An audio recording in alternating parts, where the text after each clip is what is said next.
Bismillahirrahmanirrahim. Assalamualaikum warahmatullahi wabarakatuh. Alhamdulillah, wassalatu wassalamu ala rasulillah, nabiyyina wa sayyidina Muhammad ibn Abdullah, wa ala alihi wa sahbihi wa man walah, wa ba'd. Saudara-saudariku, dimanapun kita semua berada, semoga video ini menemui kita semua dalam keadaan sehat, keadaan yang baik, keadaan yang mulia dalam berkehidupan, dan dibimbing oleh Allah Subhanahu wa Ta'ala untuk melahirkan beragam aktivitas yang bermanfaat serta bernilai untuk dunia dan akhirat kita. Saudara-saudariku, tidak mudah untuk dapat berkontribusi, menyampaikan catatan, pendapat, dan masukan, khususnya terkait dengan situasi, kondisi kehidupan bermasyarakat, berbangsa, bernegara yang kita rasakan hingga detik ini. Butuh waktu 1 pekan, 7 hari kurang lebih untuk mencermati secara bijak, mengamati dengan mendalam, menganalisis berbagai kompleksitas persoalan, baik itu sosial, politik, ekonomi, bahkan spesifik persoalan hukum.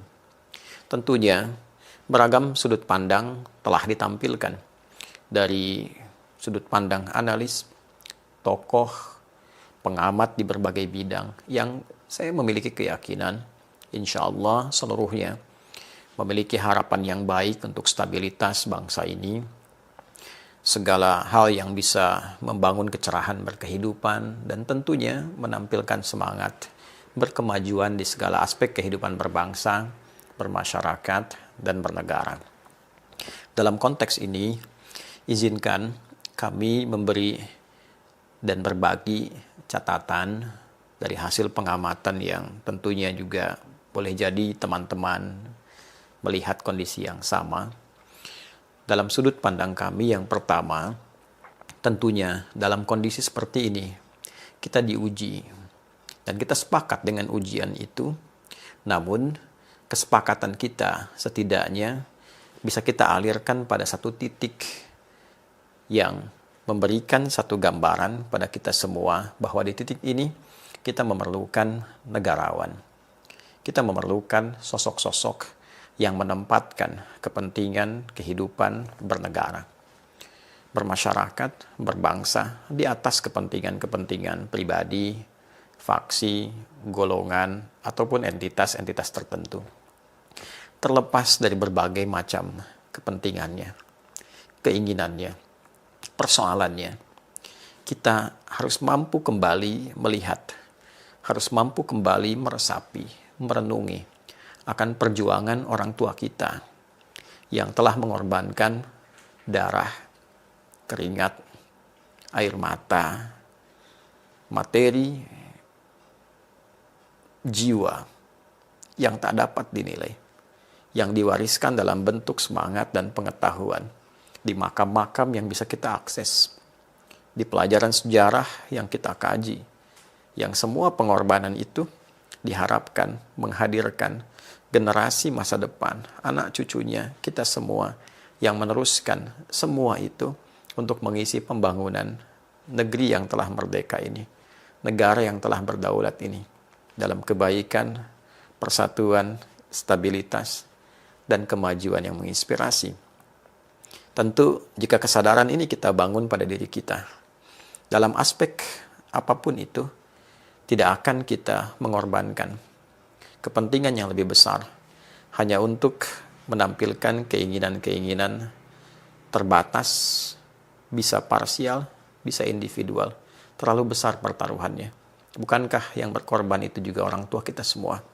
Bukankah ada generasi ke depan, anak cucu kita, yang memiliki hak yang sama, bahkan lebih barangkali dibandingkan kita, untuk dapat meneruskan perjuangan dan menikmati kehidupan berbangsa, bernegara, bermasyarakat yang tenang. Dari sudut pandang ini, tentu beragam bentuk persoalan yang dirasakan kita tarik pada dimensi praktikal. Yang memiliki persoalan-persoalan hukum, Tidak harus dengan persoalan itu mengorbankan kepentingan yang sangat besar. Mohon maaf jika kalimat ini terlalu mendalam, tapi berapa banyak nyawa yang harus dikorbankan?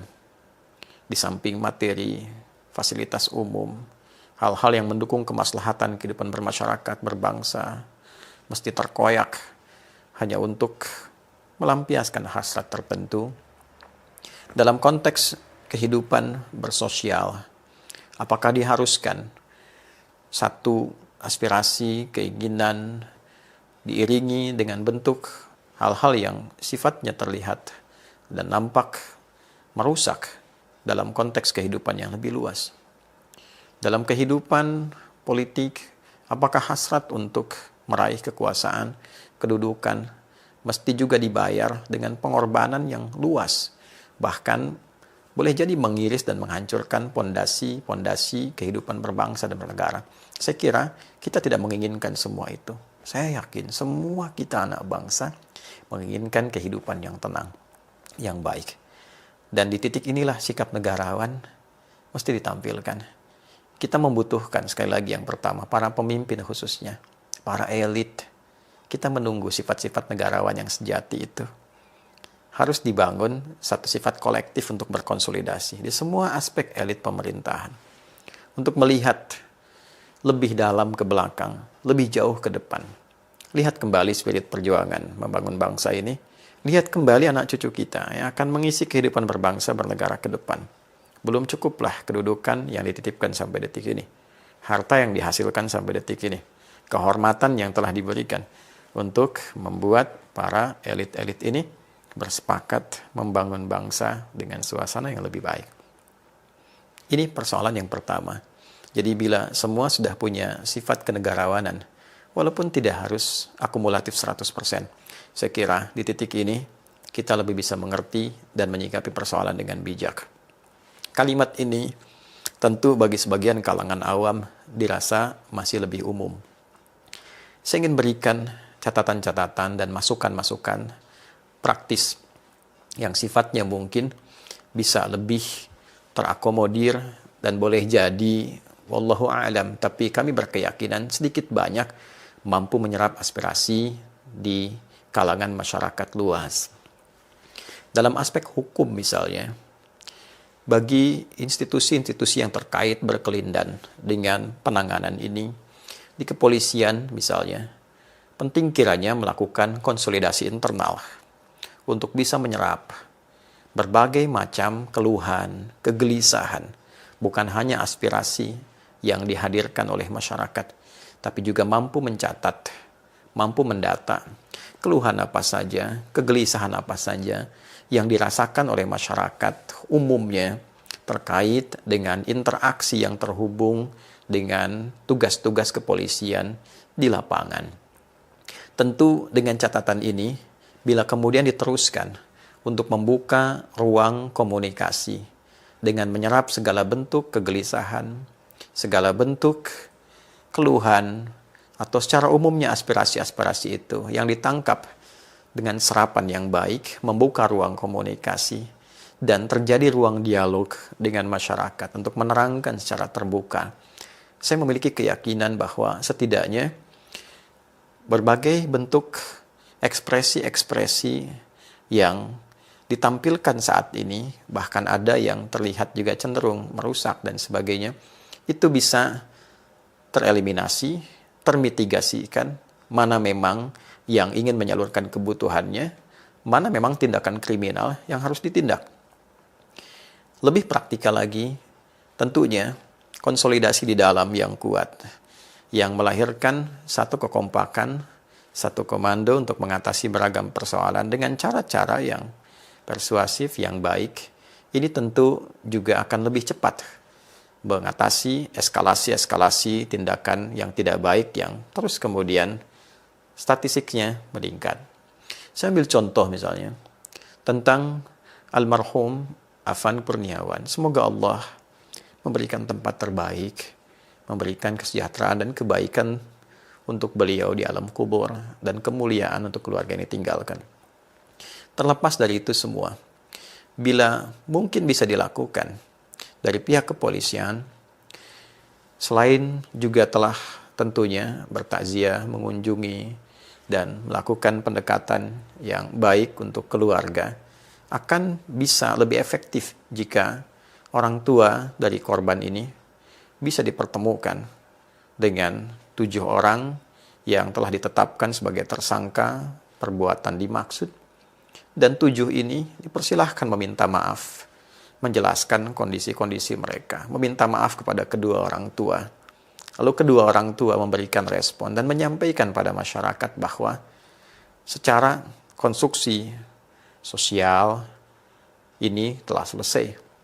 Tinggal proses pidananya secara hukum yang berlaku, silahkan diteruskan oleh kepolisian.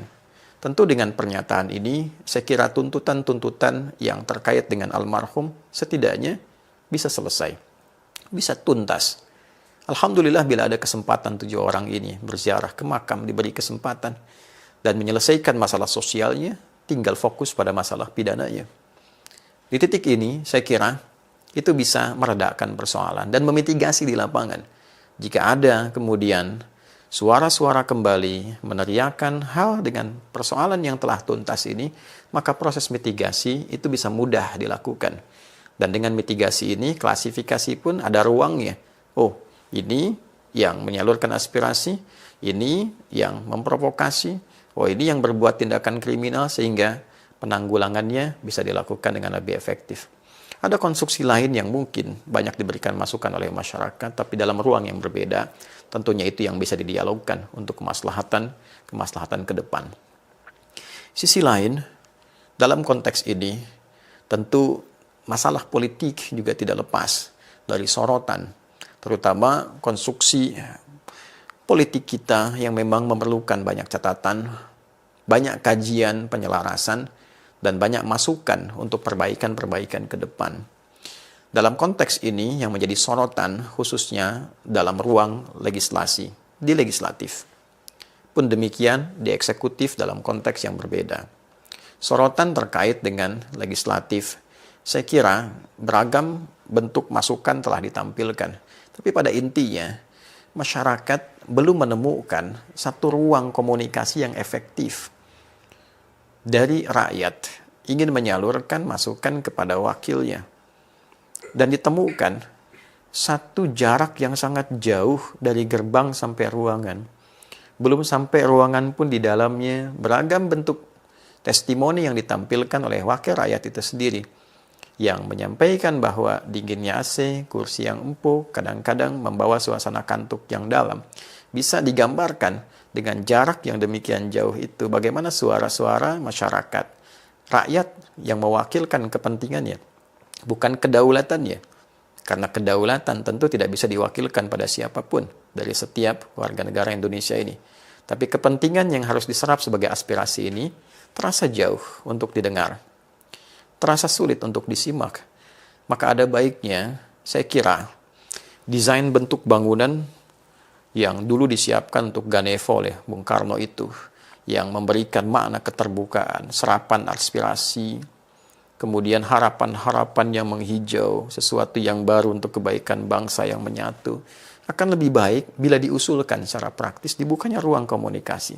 1 bulan 1 kali, dari daftar masyarakat yang alih-alih menuliskan dengan demonstrasi untuk izin, lebih baik dibuka pagar itu, didaftar dalam sebulan berapa yang ingin menyalurkan komunikasi dari aspirasi mereka, diberikan jadwal yang tetap untuk ditemui, diberikan rekaman yang bagus, dipublikasikan hasilnya, diupdate progresnya. Saya kira itu akan lebih efektif.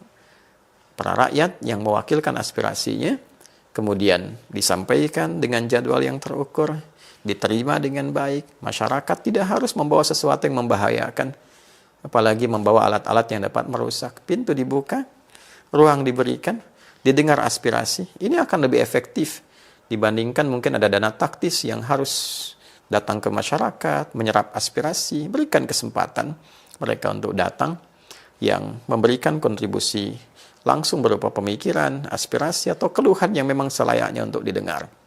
Itu akan lebih efektif.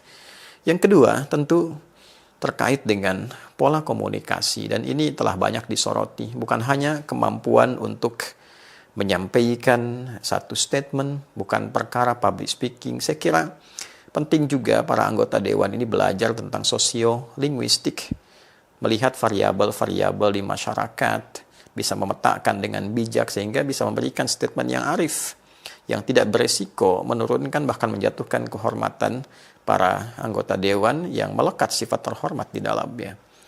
Ini penting. Dan yang ketiga, saya kira ini persoalan mendasar dan cukup dalam. Dan ini butuh kajian yang lebih lagi.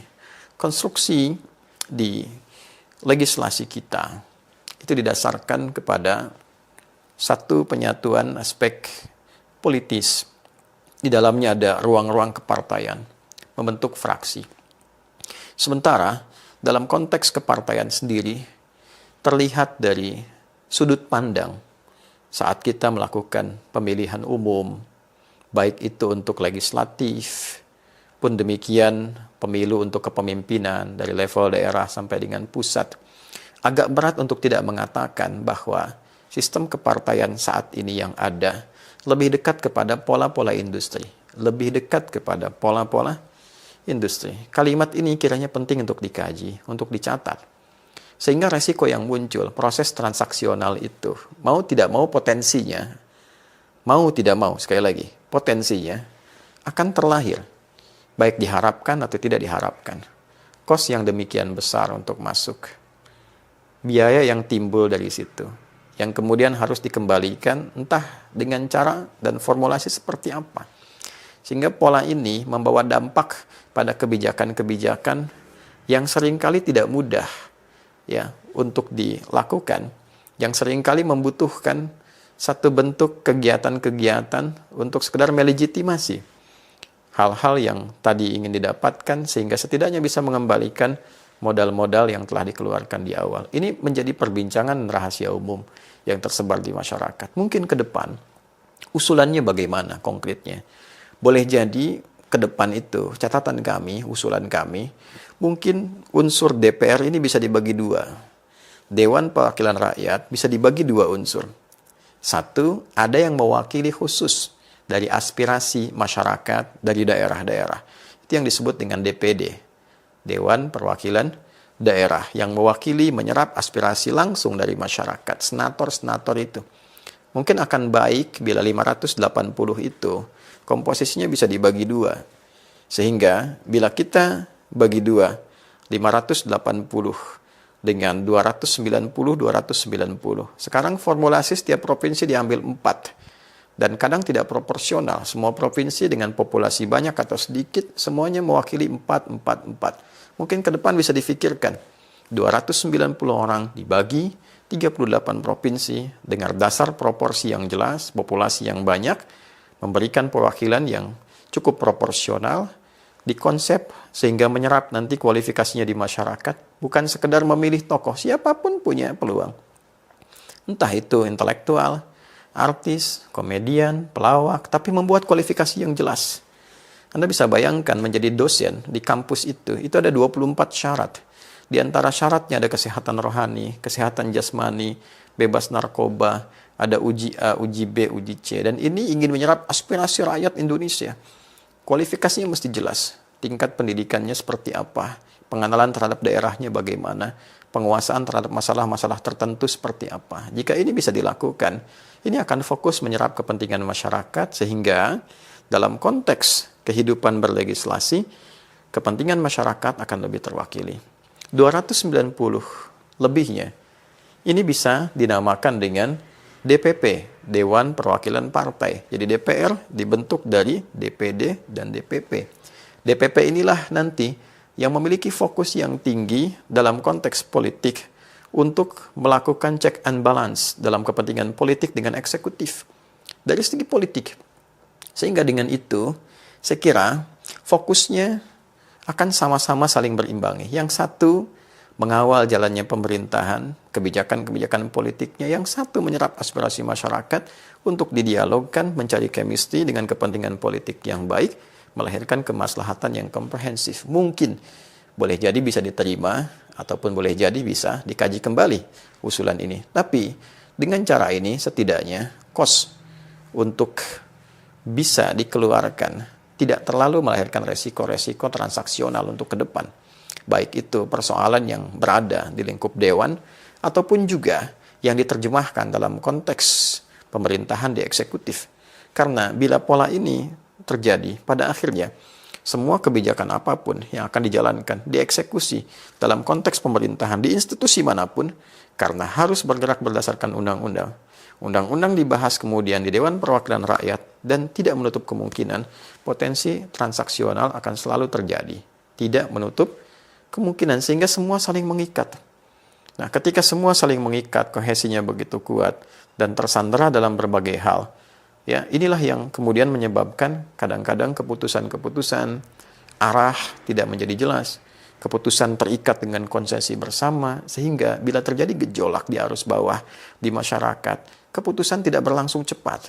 Karena harus mempertimbangkan aspek ini, masukan ini, pertemuan ini, kesepakatan ini dan itu, sehingga dipastikan tidak ada masalah secara politik ke depan. Dipastikan tidak ada satu hambatan ya dalam konteks kepartaian ke depan dan sebagainya. Ini yang membuat kemudian kehidupan berbangsa dan bernegara dalam formulasi yang lebih luas tidak mudah untuk dilakukan.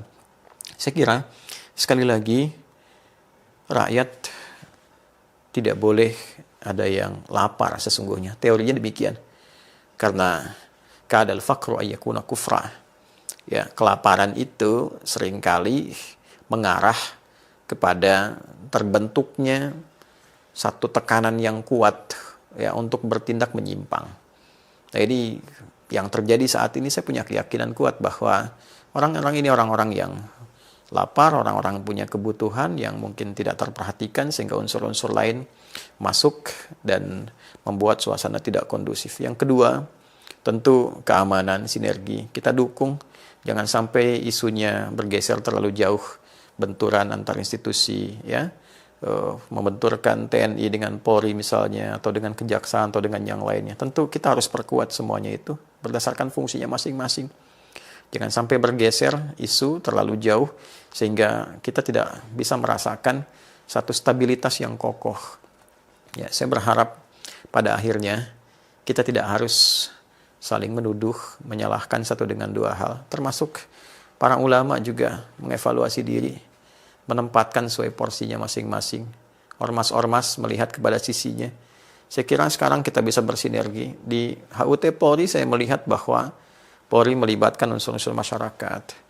Dari NU saya lihat ada Bansar dalam parade, dari Muhammadiyah ada Kokam dan yang lainnya. Tentu kalau ini dilibatkan menjaga lingkungan masyarakat yang saat ini demonya dimasifkan, tapi malamnya entitas lain juga hadir.